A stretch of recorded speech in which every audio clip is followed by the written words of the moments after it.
Hi, gang, it's Adam. And Patrick. Coming up on today's episode, we chat with Susan Egan and Benjamin Rauhala about the upcoming streaming premiere of Broadway Princess Holiday Party and share details on how you can join in on the fun. As always, we cover the latest Disney news and close out the show with some quick D. All that and more on today's episode of Gays Do the D. To all who come to this happy place, welcome.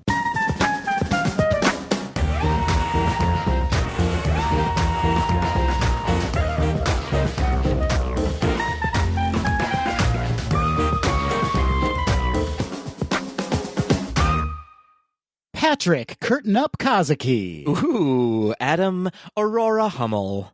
Oh, I am an Aurora. You have a nice Aurora around you right now. That's a ring light. Oh, there it is. It keeps going from pink to blue. It's magical. How are you doing, Patrick? I am well, Adam. I am well. The winter is here in Minneapolis, but it's been kind of calm lately, which I'm grateful for. All is calm, all is bright. All is calm, all is bright, and about 40 degrees. Oh, yeah, there's that. Well, that's a heat wave for this time of year for us. Let's be very clear. So you're feeling very festive. Have you been decorating? Have you been doing holiday type things? I have been. The tree is up upstairs, and I'll pivot my Zoom over to the tree downstairs as well. Oh, beautiful. Listen, you have to have a tree in the podcasting studio, otherwise it's not the holidays. That's what they say. I'm looking at you, Adam. It's not the holidays in your podcasting studio. I would love to put a tree in this closet. But you put a tree up as well, right? You have an outdoor tree on your balcony. I went bonkers this year, and I fully believe it's because we're trapped inside, and so I was like, I'm going all out. I bought a live tree. I bought a live giant wreath. I bought greenery to put over the cupboards in our kitchen with lights. It's festive AF in my apartment, Patrick. That is bonkers for you. I know you very well, and usually decorating for the holidays means like putting up a star on a window, and then that's it. You know what it is? It's that I just automatically jump to post-holidays, and I think about kind of being a bit blue and having to take it all down. And so that's where I go pre-holiday. Fair. That's fair. Fair enough. Well, the holidays are here indeed. They are. In fact, we need to wish everyone who celebrates a happy Hanukkah, which begins on December 10th. That's right. Happy Hanukkah, everybody. I love that there are so many holidays that happen around the same time all around the world. It's such a festive time of year. It's needed this year specifically. It's a great reminder that we need to really appreciate and celebrate one another. Yes. That's right. That's right. Turn whatever holiday you need into a emotional gathering with your friends, folks. I'm getting sappy today on today's episode. Well, given our feature segment, which we should say we just finished recording, it kind of moved all of us. Did it not? It did. It did. I'm a little emotionally drained right now, but I'm gonna swig this tea and get my spirits up again. You're everyone's hero. And you're everyone's zero. We're zero to hero.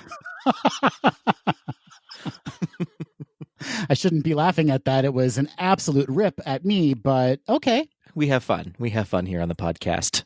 And speaking of fun, Adam, I had a blast on last week's episode. I always do. I love the Questions and Peter Pantsers episodes. And turns out our Tweedledees do as well. We had some feedback from last week's episode. Let's start with Dana on Instagram, Dana Marie G. Dana says, I know for a fact I am the love child of Dory and Carl from Up. I am friendly, extremely forgetful, and rather flighty, but I can also be very cantankerous and grumpy. My husband said I'm a mix of Stitch and Maleficent. An interesting mix. Oh, no. What have you done to your husband? Oh, it's got to be a nightmare for him, right? a delightful nightmare, but extra points for using the word cantankerous. Absolutely, yes. We also heard from Rob, who you can find on Instagram at zippity-doo-dah-days. Rob said his top 3 choices for which Disney movies should become Broadway musicals are 1, The Apple Dumpling Gang. 2, Pete's Dragon. I love it. This is a great list so far. And 3, something wicked this way comes. Ooh, terrifying. Rob also responded to the question, which drag queen would you take with you to a Disney park? Rob says, I was all set to say Nina West when you said she is a huge Disney fan, which I did not know. I think I'd still like to go with Nina, but is Michelle Visage an option? I feel like she would be a hoot at a Disney park. That is a great answer. I would classify Michelle Visage as a drag queen, for sure. She is absolutely a drag queen. I think she's even referred to herself as a drag queen. Yeah, drag queen is more of a feeling. You know what I mean, Adam? You feel it in your heart. You feel it in your soul. Right. It's a mood. Yeah, it's definitely a mood. No, that's a great answer. Great answer. Moving on, we have the delightful Ben from Once Upon a Scream podcast, at Upon a Scream on Instagram, and at the Ben Midler. Ben says, I'm totally the love child of a threesome, between Lumiere, Maleficent, and Mary Poppins. Maleficent did the birthing. Good to know. It's good to know.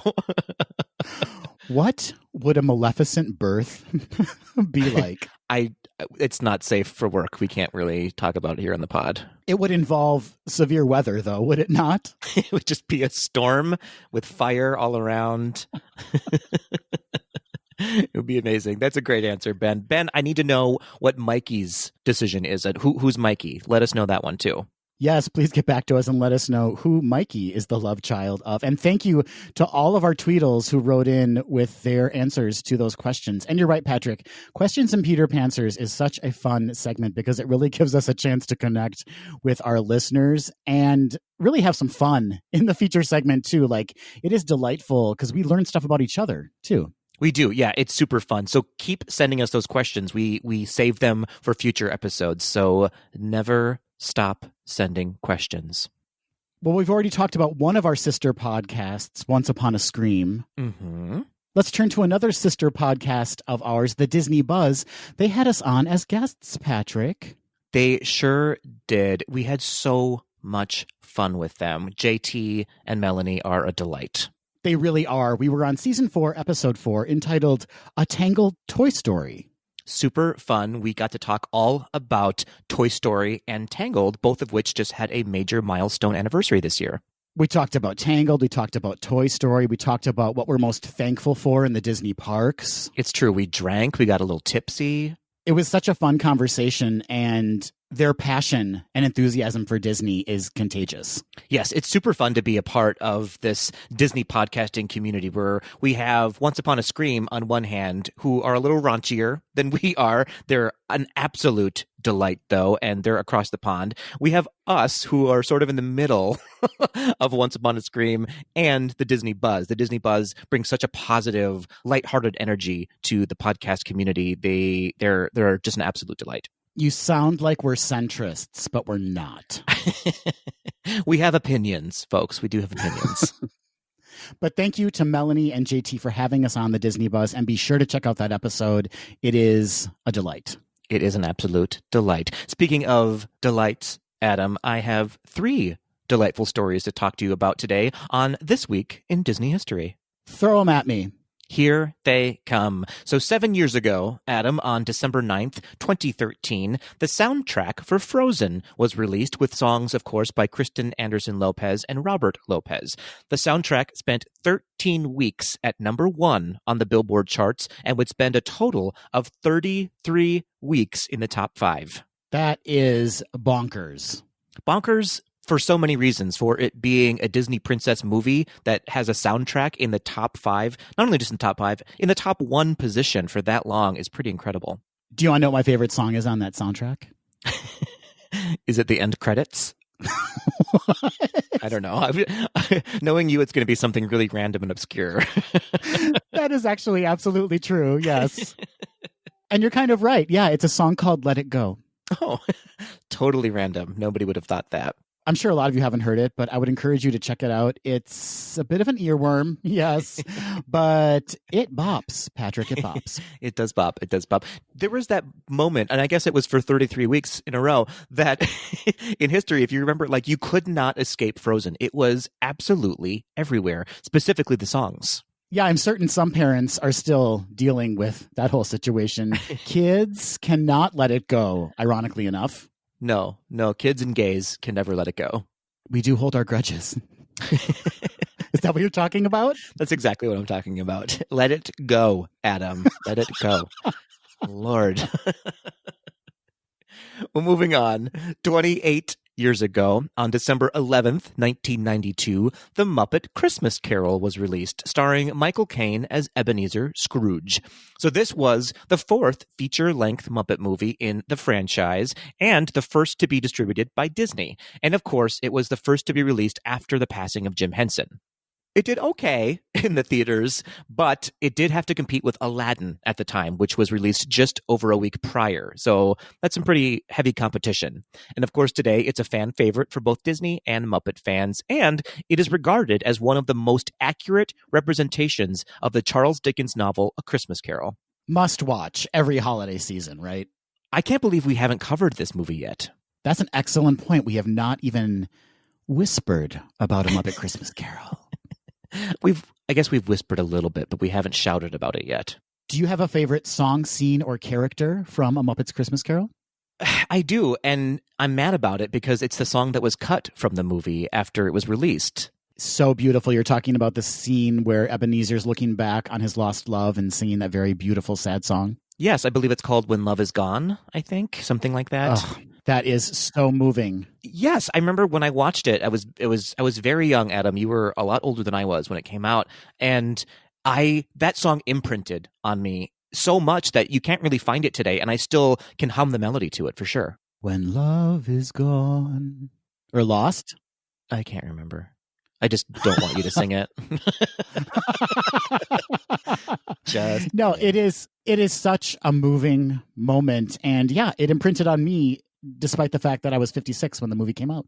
Exactly. But that's an example of how this movie was actually so accurate to A Christmas Carol, because most Christmas Carol iterations don't include that scene in it, that heartbreaking scene of when she leaves him, basically. Which is dumb. I just said that. It is dumb not to include that scene because it is such a seminal moment in explaining why he is the way he is. 100%. We're going to dissect this movie right now. Buckle up, folks. We're going to talk about A Muppet Christmas Carol for the next hour. I mean, we could absolutely make it happen. There will eventually be a take 2 of Muppet Christmas Carol. It'll happen. Maybe not even during the Christmas season. We'll just do it Christmas in July. I love that. Christmas in July. Yes. Perfection.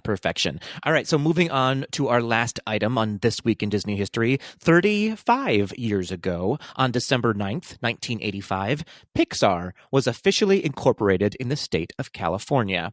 A few months later, Steve Jobs would invest heavily in the company, which made him the majority shareholder. And of course, in 2006, Disney would purchase Pixar at a valuation, get ready for it, of $7.4 billion. Nah. Yeah, for sure. Chump change. Quite an investment, though, because think about how much they've made from Pixar films now. Yeah, for sure. I mean, and in 2006, I mean, the dollar if you just think about inflation, like $7.4 billion is an insane amount of money now, and an even more insane amount of money then. I'm glad you brought that up. I cannot stop thinking about inflation, Patrick. I know. It's all I can think about. Always on my mind. That's right. Inflation and the economy as well. You know what I'm saying? The economy, inflation, stocks, bonds, dividends. I don't sleep at night. We should maybe have an economy corner on the show going forward. We're going to pause for a minute to talk about the economy, folks.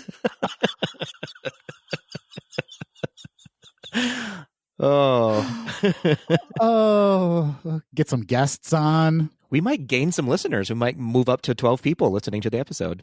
You know, they say expand your reach when you're doing a podcast. So yeah, let's dig into financial issues. Well, us talking about the economy is quite the reach. It's quite the reach for sure.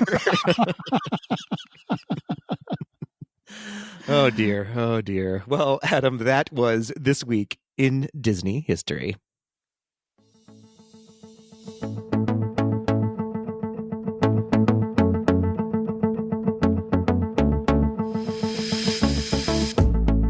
Before we jump into the news, for those of you who may have missed it this past Friday, and if you did miss it, you are frankly off of my gift list, I had the privilege of going on Instagram Live with Kale from the Steamboat Willies, who are very popular and trending right now on Instagram. And we talked all about Run Disney and a partnership that we're doing together with Gaze to the D and the Steamboat Willies. So welcome to the pod, Kale. Oh, thank you so much for having me. Yeah.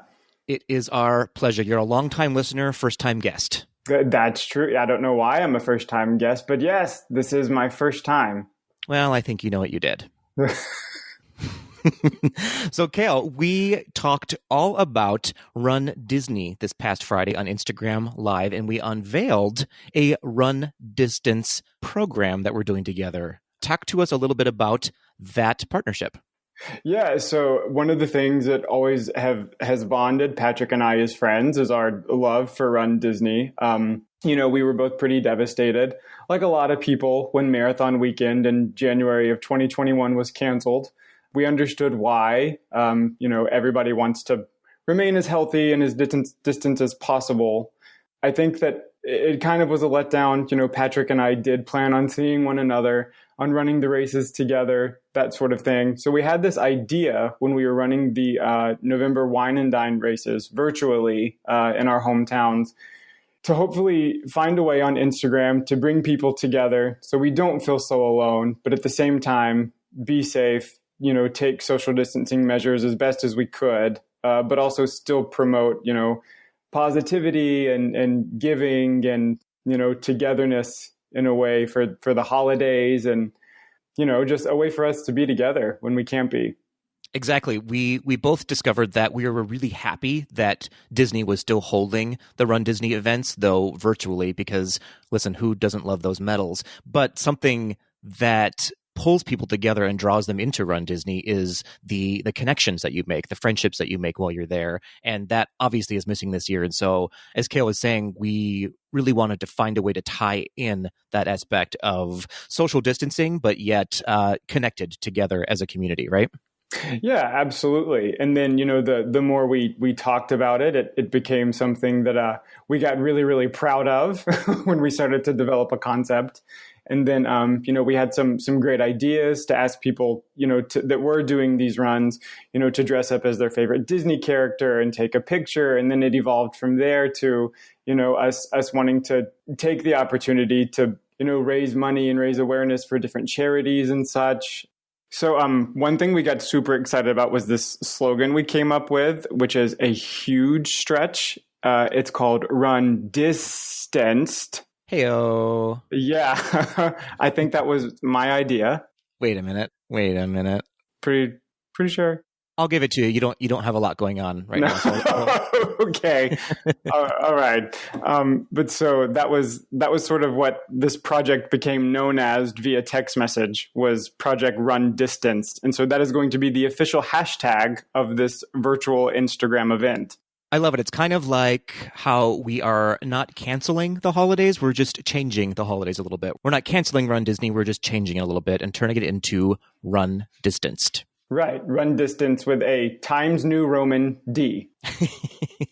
But not a copyrighted one, because right. If you're listening, Disney, we're not taking any money for this. So we are not. This is true. We can run anywhere we want. Exactly. But actually, one thing, speaking of, that we are asking people to do is to give back to your communities. This has, of course, been a really traumatic year for a lot of people. People are out of work. People have even lost their homes. And so we're asking that with all this fun that we hope to have and create and foster with the running community, that we also remember those in need right now. So we're recommending that people donate to their local shelters or charities, either some food donations or some care packages, or even money. If you just want to give a monetary donation, have at it. But if you feel so inclined and you are making some care packages, take some pictures and hashtag Run Distance on it, and be sure to tag the Steamboat Willies and Gaze Do the D. and incorporate that with the photos that you're going to take as well, so we can all share in each other's joy of running and share in each other's collective giving this year. Yes, absolutely. And I also understand that right now, not everybody does have the means to maybe donate to a charity, even if you are passionate about it. Even then, the best thing you could do, share ways for other people to do that. Share links to local shelters, what they're in need of, become active in that aspect, even if you're not running. I like it. Activity and social activation. Yes, activity in all facets. We're so clever, Cale. It blows my mind. Oh boy. So, and another fun thing that we want to add this year to Run Distance, and hopefully it's the last year we have to do it as well, but we want to do a giveaway, so to help get people involved. So if you do use the hashtag Run Distance and also tag the Steamboat Willies and Gays Do the D at GDTD Podcast in your posts for your Run Disney event and for your charitable giving, we will randomly select 2 winners, one by the Steamboat Willies and one by Gays Do the D. We have no idea what the prize is yet because, frankly, we aren't that advanced in our planning. This is true, but we do promise it's going to be bomb. We just don't know. we don't know what it is, but it's good. Whatever it is, it's wow. Like, I'm jealous that I'm not going to get the mystery gift. Yeah, we're pre-jealous of our own gifts. So to briefly wrap up, of course, all of this is for the January Run Disney event that would have happened. It's all now gone virtual. So we're talking about the 5K, the 10K, the half marathon, and the full marathon. So whichever event you're running in, take pictures. Cale, remind people where they can send their pictures or what they should add to it. So you should store your picture. You should tag Gays Do the D and the Steamboat Willies. Also a picture of your charitable gift basket or a donation or a charity that you'd like people to donate to. Tag us and it'll be reposted. And you'll also be entered into each individual giveaway. I love it. I think this is super fun. It's a great way that we can all stay connected in this time of distance. So grab those running shoes, but stay put. Oh boy. Oh boy, Cale. I'm sorry. I'm so sorry. Okay, yeah. I sign off on that one. That's great. That's great. You have to, because it's been recorded. Cale, thank you. Thank you so much for joining us, Cale. And be sure to follow the Steamboat Willies on Instagram and look for us this January for Run Distance, everybody. Yes, and I can't wait. I'm looking forward to it. And thank you guys so much for having me.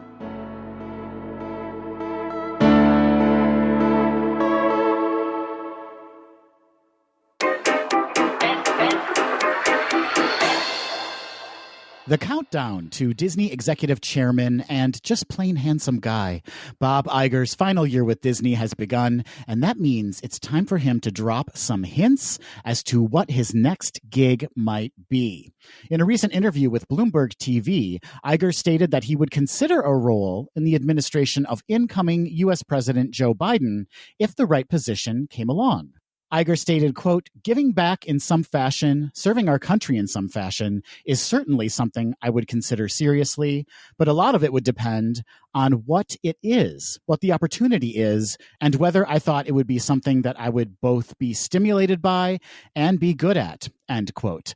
Iger went on to say, quote, "There's a whole world out there, and I still have a lot of energy and a huge amount of curiosity," end quote. Iger also confirmed that he has previously considered running for president, but isn't sure a business person could become the Democratic Party's nominee.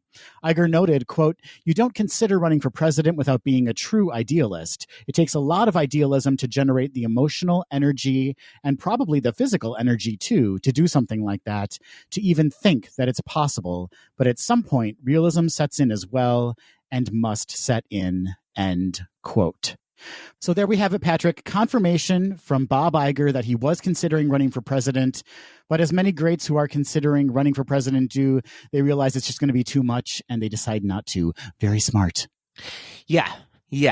That can be applied so aptly today. So aptly. It was an interesting interview, though. And I could definitely see him falling into politics in some fashion. He does seem to want to be of service in some way. And like he said, he has the energy for it, which, get out there, Bob, do something. Yeah, for sure. He's definitely an influential and powerful and very smart man, for sure. I totally relate to his sentiment of considering a role even though no one has asked you yet. I would also consider a role in The Mandalorian, but no one has asked me to join yet. So interesting. Just putting those feelers out there, though, Patrick. Should Jon Favreau want to reach out to you, the phone lines are open. That's right. I would consider going on a date with Tom Holland when he asks me. So we're moving on from The Mandalorian? I would consider a lot of things in my life, Adam, but no one has asked me any of them. Well, Adam, as we reach the end of this roller coaster of a year that has caught on fire and fell into a pool of puppies, it's important to look back and pull out some inspiration. And trust me, there were at least a few moments of inspiration this year. Why did you have to drag puppies into it? Well, listen, it's been that kind of a year. So each year, Disney presents the Spirit Award to the most inspirational figure in college football, an annual tradition started in 1996. This year's Spirit Award recipient is Darian Rencher, a running back for Clemson University. Darian is being recognized for his leadership in college football's push to overcome social injustice and the COVID-19 pandemic. Darian was one of the first voices this year that sparked and ignited a movement to promote safe play during the 2020 season. He also organized and led a peaceful campus march and protest in support of social justice and Black Lives Matter. One slogan in particular that he marched with was, "Matter is the minimum." Darian will be presented with his much-deserved award live on ESPN during the virtual broadcast of the College Football Awards on January 7th at 7 p.m. Eastern Time. Good for Disney for raising this kid up, right? Like, we need to see more companies raising people up who are making these very important social stances. Yes, absolutely. Specifically, giving voice to younger people who sometimes aren't afforded a voice when their voice is maybe the most needed right now. There's no place for fear, companies out there. And I know a lot of companies listen to this very podcast. There's no place for fear in supporting these movements. These are fundamentally who we are as a country and who we want to be. We want to have these conversations and move forward in a very positive way. Absolutely, absolutely. So congratulations, Darian. It is much deserved. He is an outstanding young man. This is just a drop in the bucket of who he is as a person. There's a delightful video of him finding out that he is the recipient of this award. I recommend you all go and watch that. It's on the Disney Parks blog. Watch it and then sob. Exactly, yes. Watch it and then cry. That's sort of the theme of 2020. Apple has recognized Disney Plus as the best Apple TV app of 2020. According to a December 1st Variety article, Disney Plus was also the number 3 most downloaded free iPhone app of the year globally, behind Zoom and something called TikTok, and the number 2 free iPad app after Zoom, according to Apple. Those are a lot of words that I don't quite know what they mean. I'm assuming they're talking about TikTok, the character from Return to Oz. That must be it. That has to be it. In announcing its editorial picks for the App Store Best of 2020, Apple cited Disney Plus as having, quote, offered a sense of unlimited possibility that many craved during a difficult year. Meanwhile, in the Android world, who needs it? Disney Plus was voted the number 1 app of 2020 by Google Play users.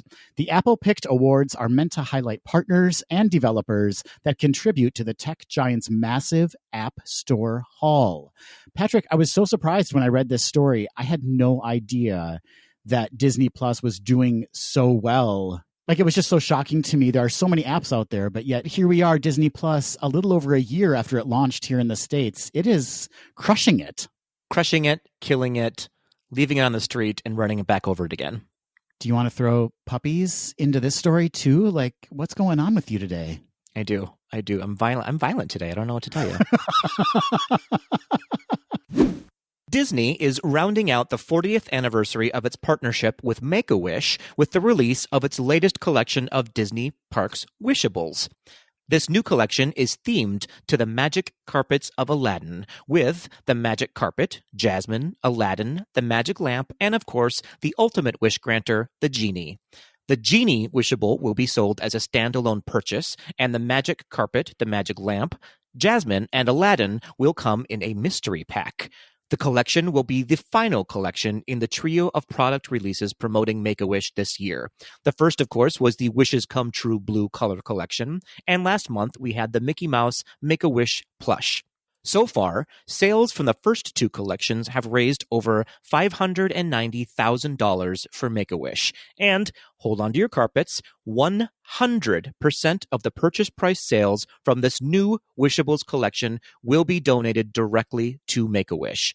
This will be the first time ever that all of the proceeds from a Disney Parks collection will be donated directly to a charitable organization. Most of the items from all three of the Make-A-Wish collections are still available and can be purchased in the Disney parks around the world, Disney stores, or online at Shop Disney. And you can learn more about the Make-A-Wish partnership with Disney by visiting wish.org/Disney. This was a no-brainer. Wishables and Make-A-Wish? I have to say, I was like, how did I not think of that? That's genius. Yeah, and you do normally have the most genius ideas of anyone. Yeah, they come to me a lot, Disney. They come to me a lot for ideas, and I was empty when they came to me for this. You know? Are you a Wishables connoisseur?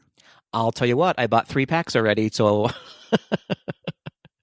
Perhaps I should have asked, do you have a Wishables problem? I do have a Wishables problem. No, I bought one Wishable with you, I think. I got the Nightmare Before Christmas pack when we were in Disneyland. And they're cute. They're super cute. I love a mystery pack. You know me. But this was a no-brainer for me to buy because, A, I love Aladdin. The Wishables for this collection are super cute. And all of the proceeds go to charity. Absolutely, I'm going to throw my money at that. You, however, are not a Wishables super fan, right? Well, I have to be now, Patrick. I mean, they're associated with Make-A-Wish.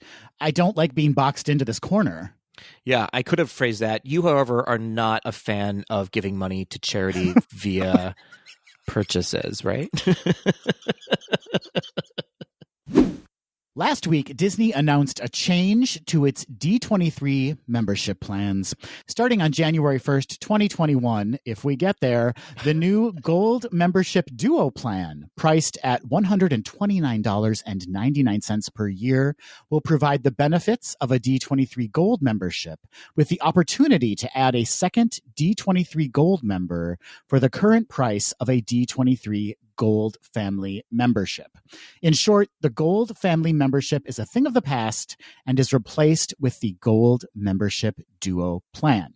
According to D23.com, the benefits of the new D23 Gold Duo plan include 2 personalized Gold member cards and Gold member certificates, access for 2 D23 Gold members to virtual and in-person events, plus the ability for each Gold member to bring guests to select events, access for 2 D23 Gold members to special D23 Gold offers, including early access, discounts, and exclusive merchandise opportunities, 1 2021 Gold member collector set, which will be sent to the primary member, and 1 annual subscription, that's 4 issues, to the Disney 23 publication, which will be sent to the primary member. Got all that, Patrick? I do have all of that. Thank you for following along. Current D23 Gold family members will have the opportunity to transition at no additional cost to the D23 Gold membership duo plan through the remainder of their current Gold family membership term and automatically renew to the Gold duo plan annually thereafter. Current D23 Gold members also can upgrade for a fee to the Gold duo plan starting in January 2021. D23 Gold family members who transition to D23 Gold Duo and current Gold members who upgrade to Gold Duo will not receive a physical card or certificate for the affiliate member until they renew in 2021. Uh-huh. Do you need me to say Gold Duo plan again? I never want to hear that phrase again as long as I live. Patrick, you're a Gold member. I am indeed. Would you consider switching to the gold membership duo plan to say bring in your husband or say bring in me into the fold? I mean, I guess I would. Here's the thing. I don't know what you would get out of it much because you're not going to get the gift and you're not going to get the magazine subscription. Well, that's very rude of you. Why am I not getting those things? Because I am a merch, not memories kind of a person, Adam.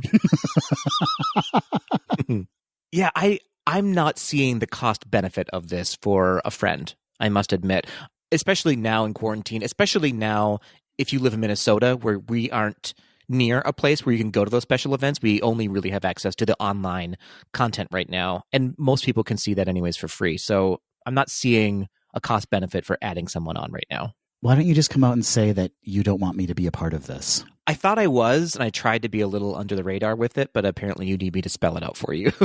I need you to spell it out for me, Patrick. Adam, you can't sit with us.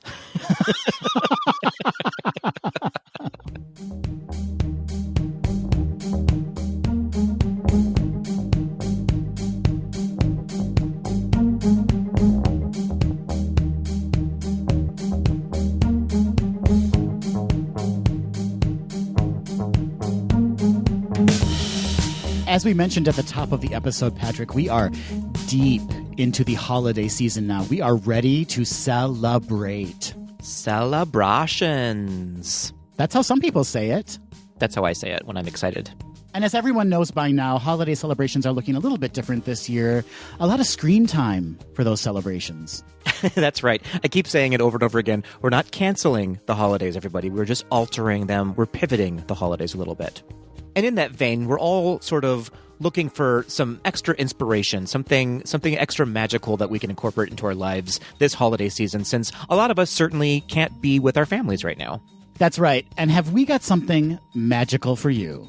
We have something fantastically magical for you, and I would say we have something a little in the family for you as well. If you're longtime listeners of Gays Do the D, you know we've talked about the Broadway Princess Party before. Both Patrick and I were able to attend a performance, and it was fantastic. It was magical. It was every little child and every grown gay man's dream. And this year, because live performances can't take place, obviously, the Broadway Princess Party is presenting their Broadway Princess Holiday Party as a special streaming version on Saturday, December 12th at 8 o'clock p.m. Eastern Time. That's right. And Adam and I had the privilege of talking to two of the stars of the Broadway Princess Party and the Broadway Princess Holiday Party. Of course, we're talking about Susan Egan and Benjamin Rauhala. Again, every child's and every grown gay man's dream. Patrick, just between you and me, I kind of can't believe we fooled them into coming on the podcast.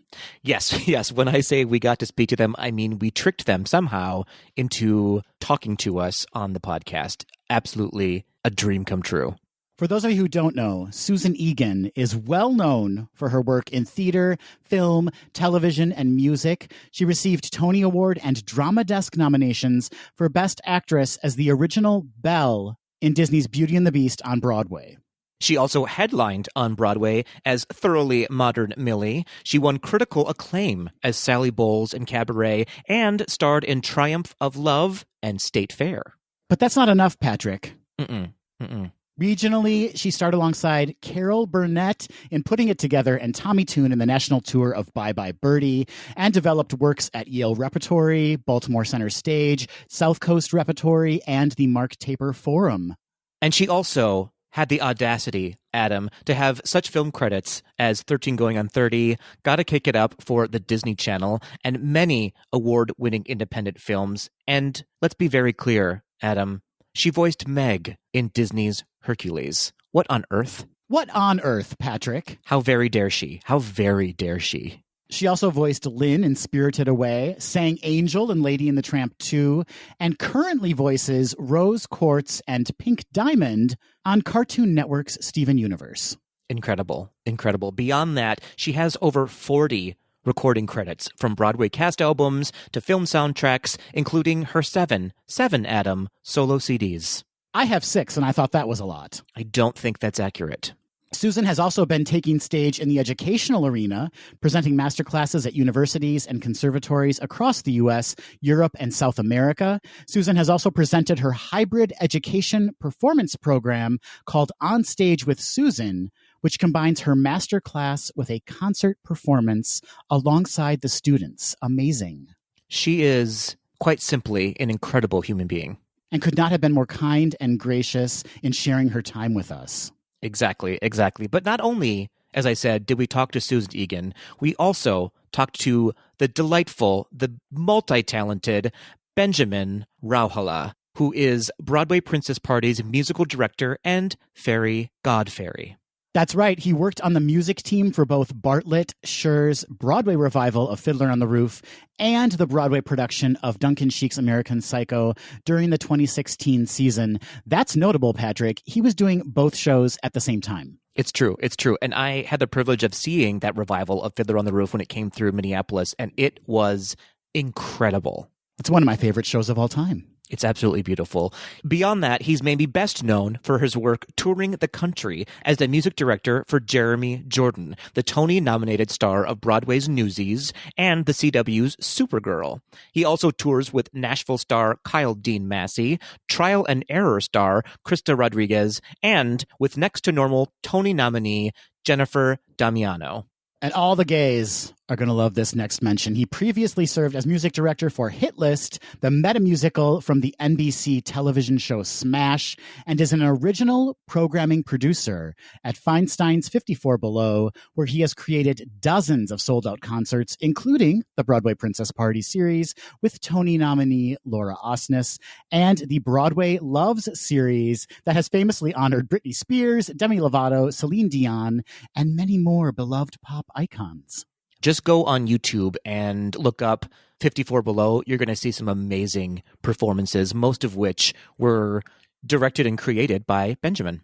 So as we mentioned, on Saturday, December 12th at 8 o'clock p.m. Eastern Time, 7 o'clock p.m. Central, Susan, Benjamin, and the Princess Posse are presenting a special streaming version of their holiday party at Feinstein's 54 Below, including a watch party with Laura Osnes, Courtney Reed, resident Prince Adam Levy, and special guest Aisha Jackson from Disney's Frozen on Broadway.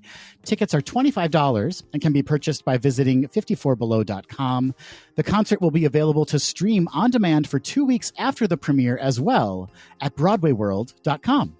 And if you want to learn more about the Broadway Princess Party in general and see some potential upcoming tour dates, go to broadwayprincessparty.com. And with that, Patrick, that education that we've provided our Tweedles, let's head into our interview with the one, the only Susan Egan and Benjamin Rauhala. I can't believe I'm going to say this, Patrick. Susan Egan and Ben Rauhala, welcome to Gays Do the D. Hi, guys. This is an absolute dream for us. This I don't even know how, Patrick. How can we not fangirl out in this recording? Yeah, fangirl, fanboy, whatever you prefer. We are fanning a bunch. We are Dakota fanning out on YouTube right now. I love it. So before we get started, we just need to ask, we're in a crazy year. 2020 has been very trying, and particularly for the entertainment community, for performers, for technicians who are involved with the shows that we love. How are you two faring in this year? I am personally grateful that we have each other because if this had happened a couple years ago, before Broadway Princess Party was our entire lives, and we were all just in our solo careers, I think it would have been a lot harder to handle. And honestly, just having this group where we love each other on stage and off stage equally, to commiserate. We've even had moments where we're just dying. And so we actually decided to quarantine together for about 3 weeks in September and just get creative. That's really been a saving grace. Also, the idea that our whole platform is to bring joy to people. And so getting on a Zoom with them to come up with ideas that we can do during this time to bring joy has kept us creative and also kept the focus kind of off of us and onto projects. And that's been constructive, I think. Yeah. Absolutely. It's helped get me through it because, on top of being performing partners, we get to be business partners too, now that we've been doing this for a few years. And so because we are business partners, we get to make our own plans. We get to be like, well, what if we do a Zoom concert? What if we do a Q&A? What if we get together and we rehearse and we learn some new songs just because?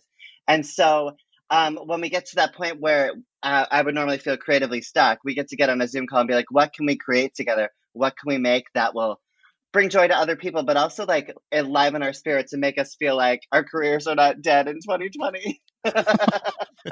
And it's been such a gift. Yeah. It's interesting. We talk about it a bit on the podcast of how all this craziness has sort of forced some interesting creativity into our lives. And so I don't want to call it a blessing, but it is sort of a blessing that we've been forced to like figure out new ways to be creative. And it seems like you're doing just that. Yeah, I think you would be remiss if you didn't find the good side of any situation, really. And I don't mean that to be sort of like all princessy and, pandering. I mean it truly. It's funny, like when this first happened, I got a lot of schools reaching out. They had their production of Beauty and the Beast canceled, and could I lend a few words? And so from the very beginning, I sort of took the position, because I believe it, and it's what I've been experienced, is that creative people in the arts, have a better opportunity to pivot than other people, just from the simple way of we tend to think outside the box already. Also, the arts have always been a challenge. There's never been enough money. There's never been enough support. And so I think we're accustomed to having to overcome hurdles. And so we do think creatively. Also, there's that innate need, like Benji was talking about, to create.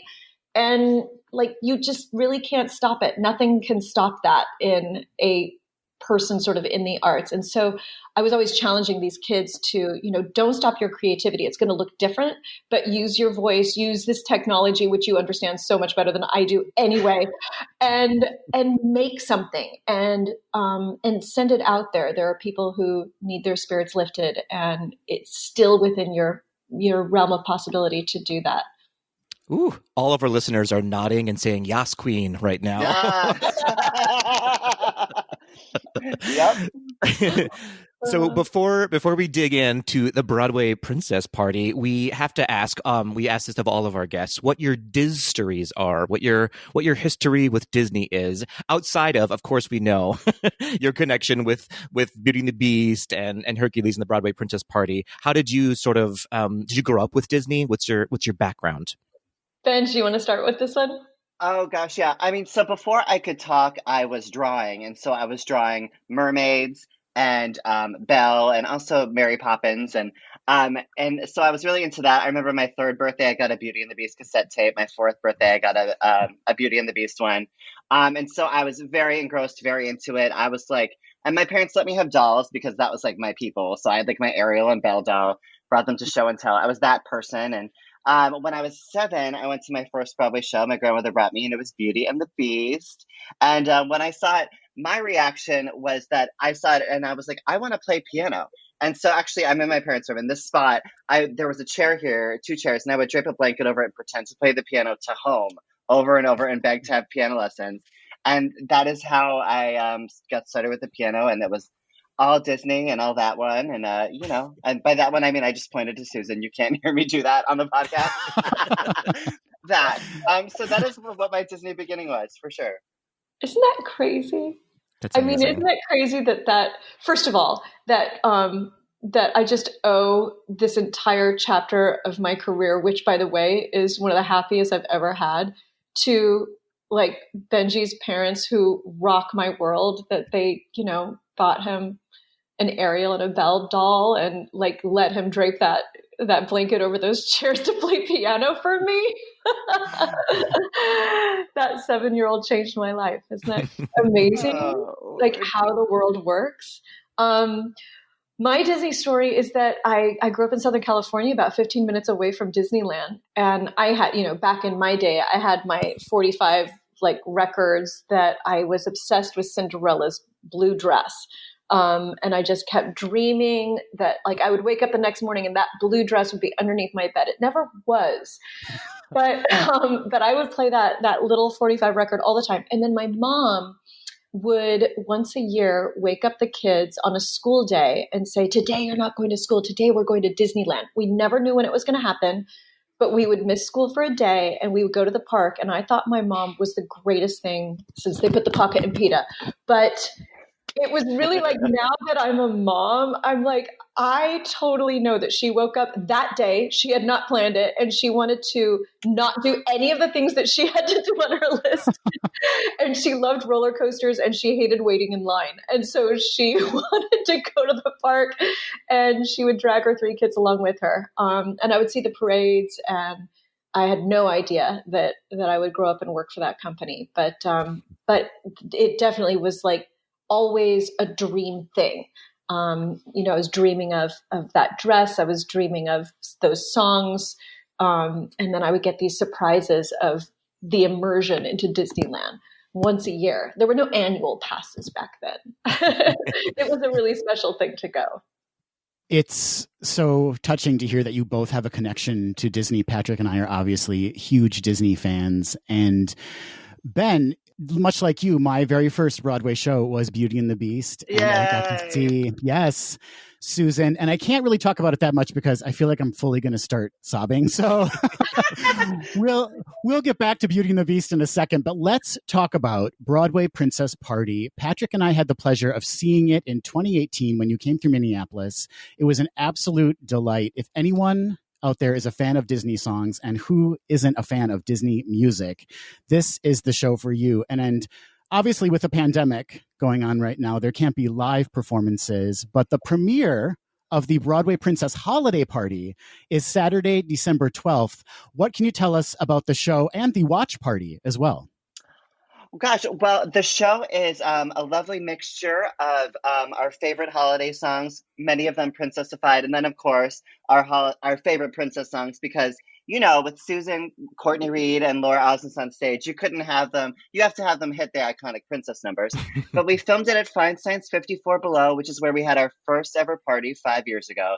So it was a lovely little homecoming. It was, our same tech people. It felt warm and cozy. And we put on our holiday sweaters, we got together, and we made some magic. And as for the watch party, so it's 8 p.m. Eastern time, so 7 p.m. Central. You will be watching the video. There's going to be a live chat next to it. All of us are going to be logged in. We'll sort of be commenting along. It'll be very, very cute. And everybody who's in the chat can chat along with us. It'll be very festive. And then you can also stream the concert for how long, Benji? Is it 2 weeks? Yeah. Mm-hmm. So until the day after Christmas. So if you get to, 364 days till Christmas reference, you can watch on December 26th still if you're feeling a little blue. Anyone? Susan Egan Winter Tracks? Anyone? Yeah, Benji took one of the songs from my holiday CD, and we've never done it before as part of a princess party, but it's written by Georgia Stitt, and it's a song about the day after Christmas. So that's what he's referring to. So exciting. We're going to definitely need it this year, a little holiday joy in our lives. So the Broadway Princess Party at large, Ben, you are the co-creator of and self-proclaimed fairy godfather of. What was the inspiration for the show? How did you come up with it? Sure. Well, fairy god fairy. It's even one level gayer. Oh, there you go. The inspiration was I had been on a Disney cruise, which actually Broadway Princess Party was meant to be on a Disney cruise this year in June, and then 2020 happened. Sad. But I was on with Jeremy Jordan 5 years ago, and I went to a princess tea party. And it was one of those things where all the girls sit down with the princesses, and the princesses were like, this is how you hold your tea, and this is how you wave like a princess. And I was like, this is so festive and funny. And can I also just say, I've done 80 Disney cruises, right? I'm on pretty regularly. I've never been to one of these tea parties ever. I'm the mother of girls, but I have seen the people lined up for the tea party, which is like a special upcharge to go to this event. And none of them look like Benj and Jeremy Jordan. I'm just going to say that right now. If I had seen them in line with all these moms and tiny little creatures in their princess dresses, and then Ben and Jeremy, I would have died. Well, we were snuck in the back by one of the people who sets the show, so at least Okay. we're working. But so that's even creepier, but okay. And then the next January, Jeremy and I were in the parks. We were in Disney World, and we were doing some concerts, and I was surrounded by princess. And so on the way home, I was coming up with concert ideas, and I was like, Broadway Princess Party, Laura Osnes. And then, 7 months later, Laura had come to my birthday party. We decided to do it, and it became a whole thing. And, we did our first show, and we thought it would be, the bunch of us having a little tea party and being silly in our girlfriends in costume. And instead, it became about empowering women. And about maybe a year and a half later, I've written some arrangements for who became our prince, Adam Levy, who was also our company manager. He was doing Dave the musical when you guys came to the show, so you didn't get to see him, but he's so special. And he asked me to do an arrangement for him and Susan Egan. And I was like, an arrangement for Susan Egan? Of course I'm going to write something. And they FaceTimed me during Intermission of Fiddler on the Roof, and they had rehearsed a little, and I was like, oh my God, Susan Egan, oh my God. But then I had her email. And then I was brave. And I was like, hey, would you ever want to come to New York to do this thing? And I happened to catch her at a good point where she wanted to bring Nina, one of her daughters, to see Hamilton. She had promised. And so it was like, oh, she can make a whole trip out of that. And long story. There were some ups and downs. There were some cancellations. But we got to December 2017, and we were doing the first touring Broadway Princess Party, 15 minutes from Susan's house at the Sagerstrom Center for the Arts. And we asked if she would do it. And suddenly it was Courtney Reed, it was Susan Egan, it was Laura Osnes, it was all the OGs. They were together, and it was magical, and we've been that way ever since. And none of us knew each other for that first concert. Isn't that crazy? I mean, not really. So you didn't even know each other that well going into 2018 when we saw the concert. I mean, the level of camaraderie up on stage was fantastic. You must have just clicked instantly, right? We did, actually. It was amazing. And it's funny because it's like I'm the generation ahead of them, right? So like I'm working with these millennials who I adore because they open my eyes to things that I'm like, oh, this is really cool. And also Courtney will sit me down and teach me how to use Instagram on airplanes. And so it's really helpful. But yeah, there was something amazing.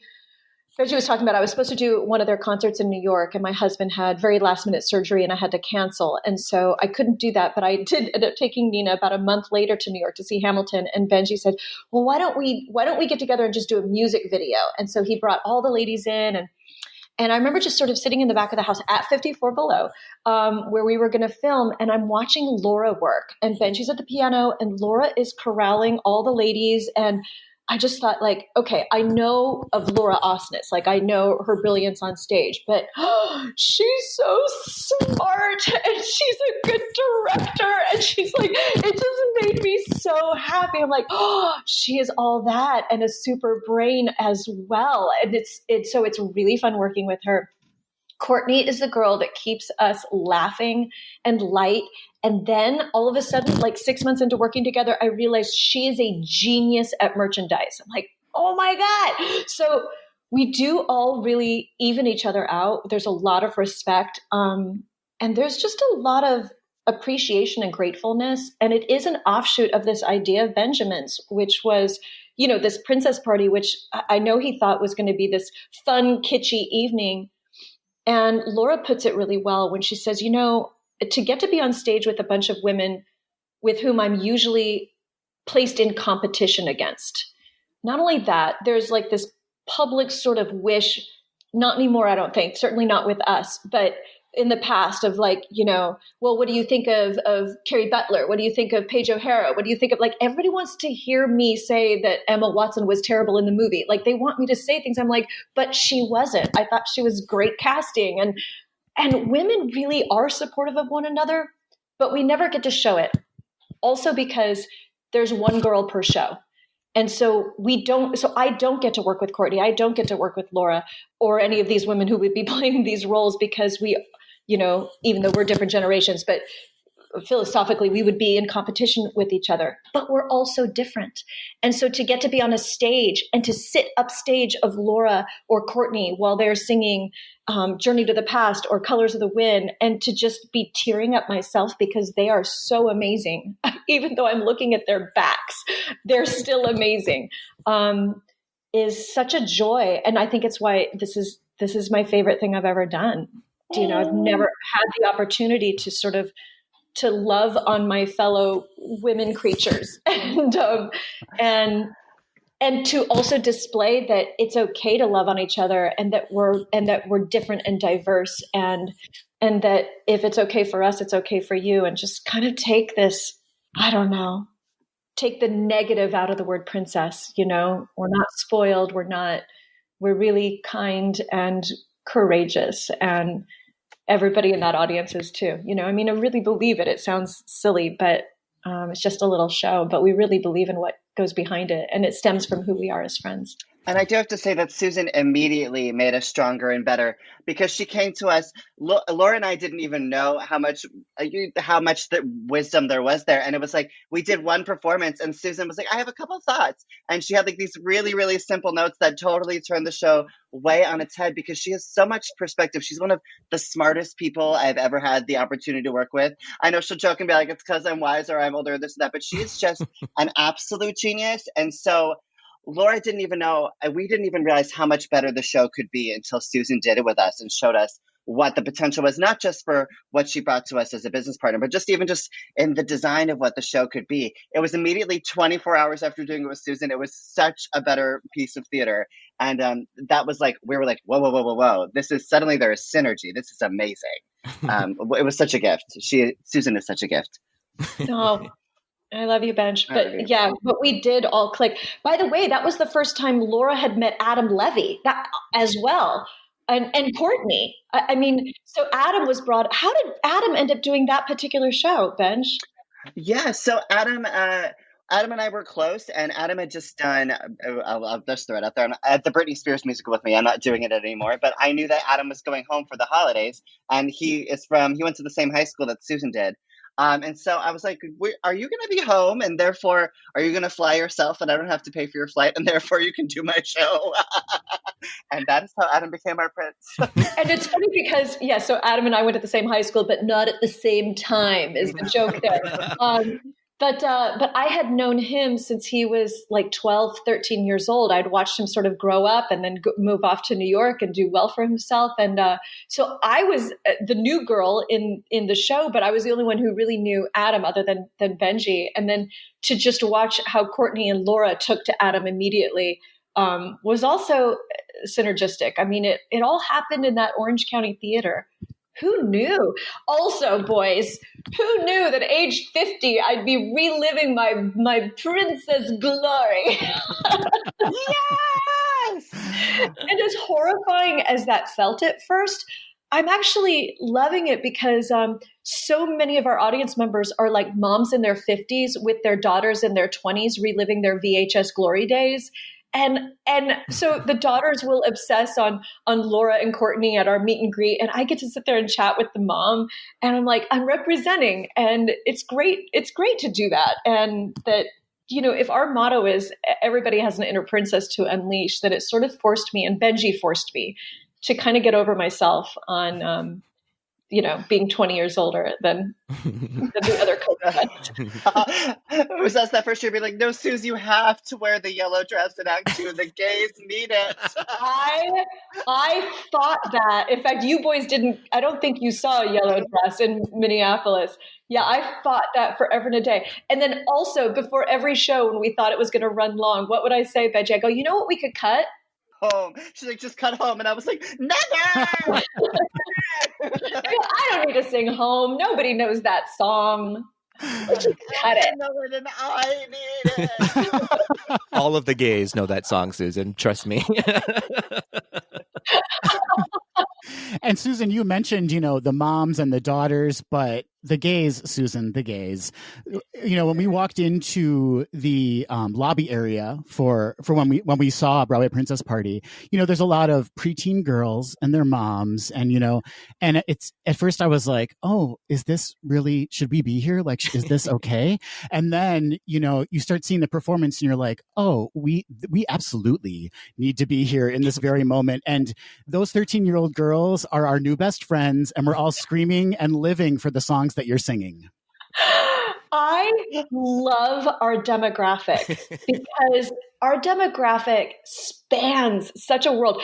And there were great cosplayers in Minneapolis. Do you remember all the people dressed up in the audience?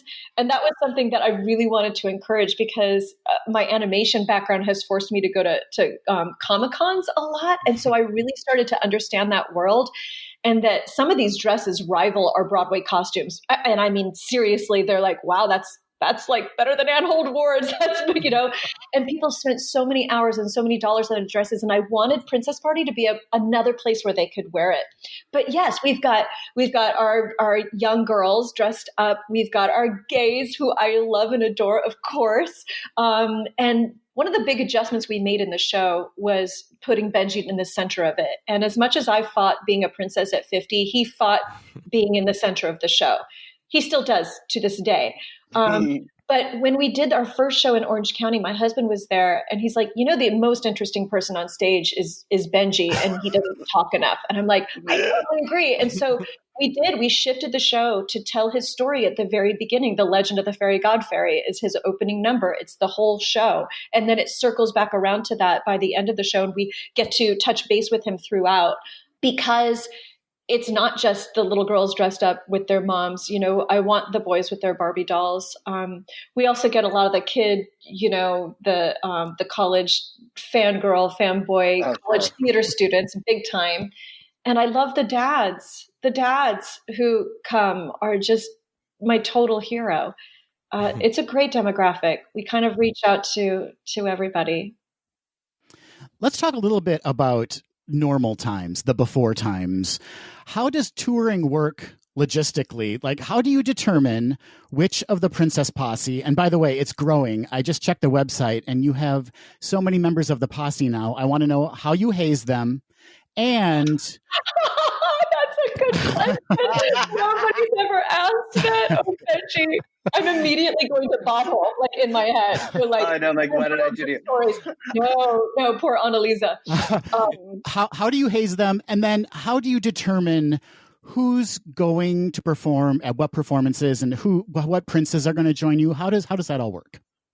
Yeah, well, there's an amount of we like to call it in the Broadway word, like first right of refusal, where I call Adam, Laura, Courtney, Susan first. And then as soon as one of them is like, oh, I have another thing, I have a family thing, this or that, then we go to our list of our lovely royals.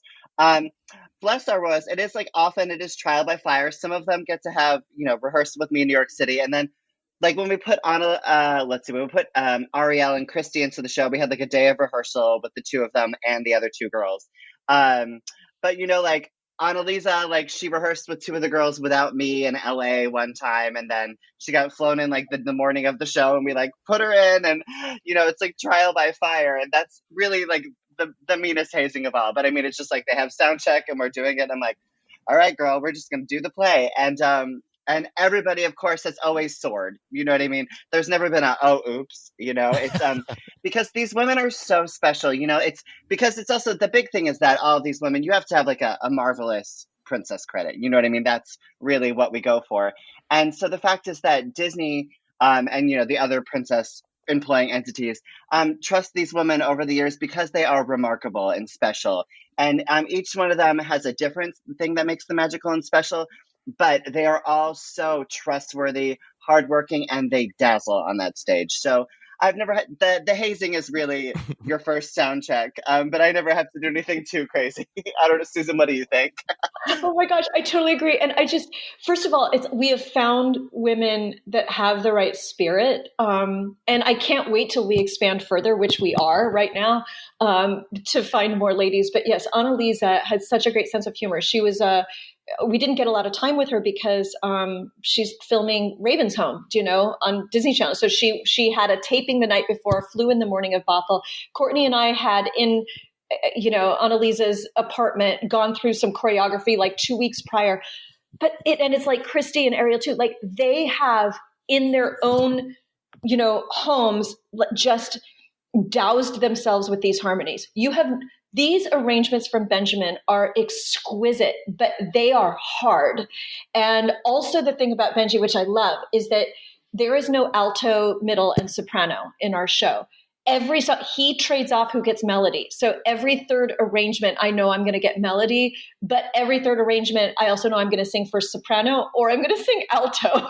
And so it keeps our voices really healthy. It keeps our brains really well flexed, but we have learned that over time. So when you then are Christy Altamar or Annalisa Vanderpool, and you are just coming in to play the Laura part or the Susan part, you have to learn the craziest range of music. You are going to be hitting a high C, and then you're going to be hitting a low G, and you're going to be and everything in between.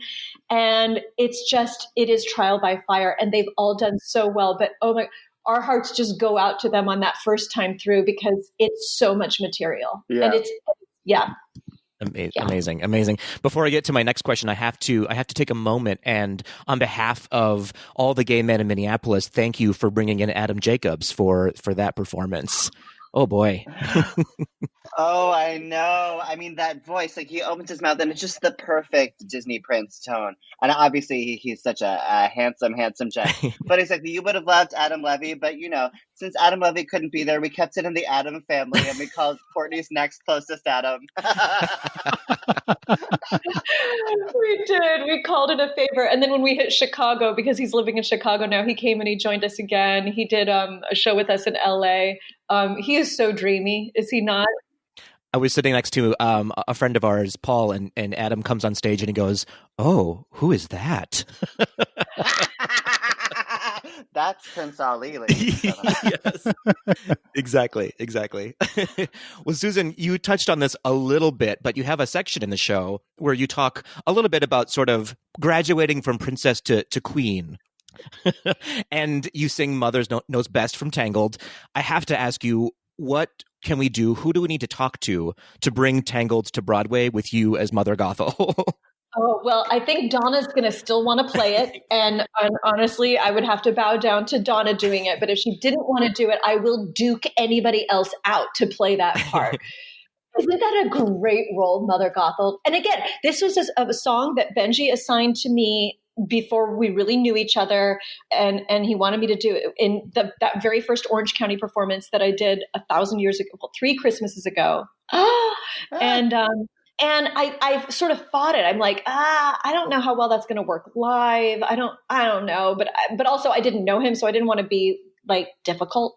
So I'm like, okay, I'm just going to learn it. And then we'll just see what happens. And then we'll replace it after the first show because I know I'm right. We're going to do something else. And then now it's my favorite moment because it's really fun to be mean to Laura Osnes, who is the nicest person in the whole world.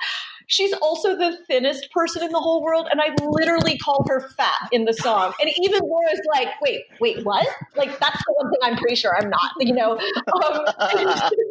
and it's like, it's fun because it comes at a point where, like, I've already gotten to be sweet in the show. Everybody's already gotten to know Laura. And then all of a sudden I just turn around and I'm so mean. And then the whole second verse, I just get to be mean to Benji. And it's delicious. It's such a great song. And I'm basically doing my Donna Murphy impersonation. So I take no credit for any of it. I'm just copying, the true queen. Oh, please. But we all stand, if you watch on YouTube, Susan does a delicious opt-up ending, and that is 100% Susan, as is the interpretation. But she does give us the high note we deserve at the end.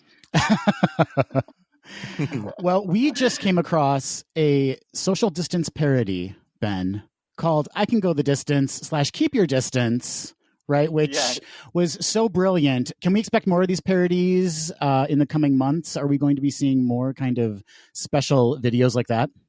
I think more special videos are going to trickle out. I think we've got some footage we filmed in quarantine in various places. As for, at that point in quarantine, it felt like social distancing. We were like, we're home for a month. Everybody be safe, wear a mask. And then there came a point in quarantine where like, this is not, we don't want to hear about this anymore. I think people come to us to be like, we go to the princesses to go to like the magical place they go to and not necessarily like the 2020-ness of it all.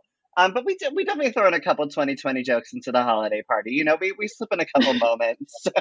I get a visit from Mary Poppins, and Mary Poppins and I talked it out about quarantine. I know, Suze, what do you think? Yeah, I think you're spot on. I think we didn't think it would last this long. I think it was important to make it funny at the beginning. When we recorded that video, the whole term social distance was like 2 weeks old. Had never heard that term before. And so it was the right timing of it. But yeah, I think Benji's right. I think we are fatigued as, a world. I was going to say nation, but it's really a world. And I think part of what we provide is an escape from that.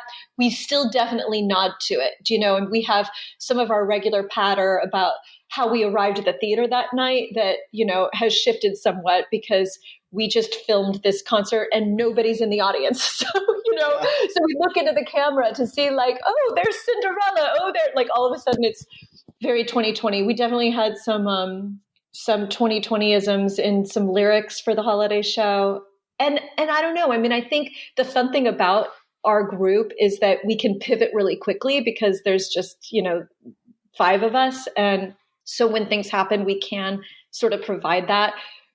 We did this 1-2 punch of that parody. And then we did a lot of people's favorite song that we do, which is from Greatest Showman. A Million Dreams, yeah. A Million Dreams, which we did very straight, but also it was kind of great. Like Laura, Courtney, and I distanced from each other in 3 different states, just, self-shot the videos outdoors. Benji gave us the arrangement and edited it all together. And so it sort of like is a sweet reminder that even though we're apart, we're together, which is what I think everybody's sort of like hoping to connect to in their own lives. But that's not to say we won't do funny things in the future, because we do funny things constantly with each other off stage. And I've always thought it might be the more interesting show. Like if we just turned the cameras on after the show when we kiki in one of our hotel rooms until like 4 a.m, just laughing and being ridiculous. We'll definitely provide some more stuff. Yeah. I would pay to see that for sure. Absolutely. Well, we will circle back to the Broadway Princess Party, of course, but we have to focus the spotlight for just a moment on the great Susan Egan. So, Ben, grab some tea and spill it if you have it. But we're going to talk. We're going to talk to Susan for a minute. So let's dive in a little bit to Beauty and the Beast on Broadway. Susan, Belle, of course, prior to it being a Broadway show, was such an iconic princess that everyone loved. Tell us a little bit about what it's like stepping into that dress, really, as the live version of this princess that everyone has come to adore. It's funny because I was young and it was my first Broadway show. And so my focus was really on like doing a really good job, and just my nose to the grindstone each day. And we were getting new material. And also I was working like directly with Alan Menken and these gods. I mean, Terrence Mann was in the first Broadway show I'd ever seen. He was the original Javert. He was Rum Tum Tugger. Like I couldn't believe that I was getting to play opposite him. Gary Beach, Beth Fowler. Like I was playing up. I was trying to play my high game to just like be worthy of being in the room with them. I wasn't thinking about like the Disney legacy, or certainly we didn't know that Disney would last on Broadway. Like we were sort of the joke of the season. And then a lot of the industry was very angry that Disney was producing on their own and not in tandem with some established producers. They were also doing things completely backwards compared to the way most Broadway shows were done. In fact, we recorded our cast album on the second day of rehearsal after our out-of-town tryout. We had a month off. Then we came back. We started rehearsal for the Broadway show. And the second day of rehearsal, we recorded the album. Nobody does that. So Disney was writing new rules. Some of them worked, some of them didn't. So I wasn't even smart enough to be intimidated by the fact that that movie was so beloved. Do you know what I mean? Like there's a reason that 18-year-olds will run into battle, and it's because their frontal lobes aren't fully formed. And that's where I was when I was playing Belle. It makes me more nervous now thinking back, like, what was I thinking? Like to have the gall to think that I could do this. But I was just sort of into it. I also had this great resource of Linda Wolverton, who is Belle. She wrote the screenplay. It was nominated for an Academy Award. She went on to write incredible movies that we all love, that she just thinks of female characters in a new, dynamic, marvelous way. She wrote the Maleficent movies. And she's so smart. She based Gaston on an ex-boyfriend. She would just give me all these secrets about what informed the character, and also talked a lot about Howard Ashman and what he wanted to see in the character. And so I had these amazing resources, but you still have seen all the imagery of Belle in that yellow dress. And so putting on that dress in Anne Hold Ward's like costume shop downtown in Manhattan was also beyond. I was cast in the show, and then we didn't start rehearsal for 6 months. So in addition to Disney doing everything backwards, after I was cast in the show, about 8 weeks later, they had finished the yellow dress and the Beast's ball costume. And they had Terry and myself. I just posted on Instagram about this. They had Terry and myself in a film studio in Brooklyn, and we shot the commercial. I had never done a reading with him. I had never sung through the whole show. We hadn't started rehearsals for our Houston Out of Town, and we shot a commercial. Like that, Disney's just because they could, because they had enough money to do that. And so that was the first costume they made. And the first time I put on a wig and the first time I put on makeup was to shoot this commercial with Terry, who I didn't even know what to say to Terrence Mann. And we were like supposed to be in love in this commercial. And he's behind pounds of makeup and prosthetics. And I'm in that yellow dress just with a spotlight. Like I will never forget that moment. And like the gasp of the people in the audience when the yellow dress is revealed, I come through this little archway, and of course they made the spotlight also yellow, so like it was yellow. And one of my favorite moments was I came through, and it's like show 900, right? I come through, and there's a little girl in the audience wearing her Disney Store version of the dress, and she stands up on her seat, and she just yells out for all to hear at the Palace Theater, "She looks just like me!" And it's why you're there. Like everybody in the audience laughs and applauds. Terry starts laughing. I'm laughing. But it's like, that's why theater is different than movies. Do you know? It's like we're all there creating it in real time, and we're all sharing in the experience. The ones on stage, the ones in the audience, the orchestra pit that was laughing, the crew was laughing. And that little girl was also right. You know, she's beautiful, and she was in that same yellow dress that cost $19.95 at the Disney Store.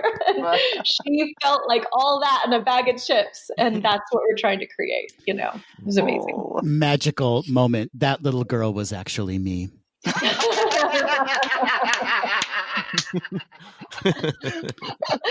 Well, you rocked that dress out. Thank you. He still does. Yeah. He still does.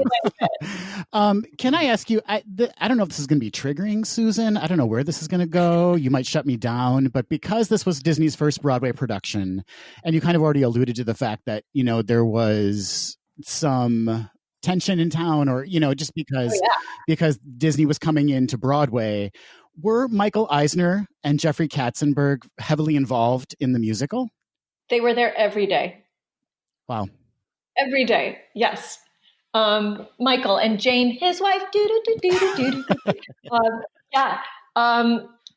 were very much involved. It was so interesting because, of course, Disney Animation was resurrected as a brainchild of Jeffrey Katzenberg. Jeffrey's that guy with a crazy memory. He can remember verbatim a letter he wrote to somebody 30 years ago. Like he's just detailed and brilliant with a photographic memory and really wonderful words of wisdom like throughout the process. I really love Jeffrey.